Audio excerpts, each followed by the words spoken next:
that the concert should have taken place back in June.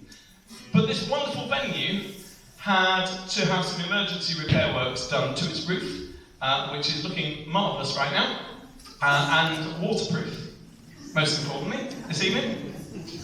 And faced with the choice of finding another venue at very short notice, or even having to cancel the concert, we decided that we weren't going to do that, because we wanted to sing here, because it's such a wonderful acoustic and a very, very special place.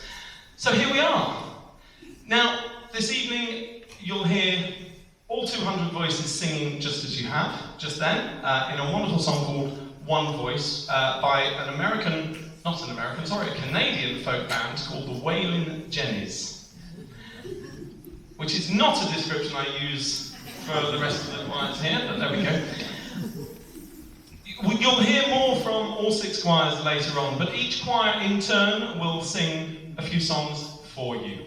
So, without further ado, I'd like to introduce to you the Alsager Community Choir. Alsager Community Choir have been going for 11 or 12 years now, and I joined them just a little over 2 years ago. Our first song is Hold Back the River by James Bay, which reached number 2 in the UK charts 10 years ago this year in 2014. So without further ado, please welcome Alsager Community Choir.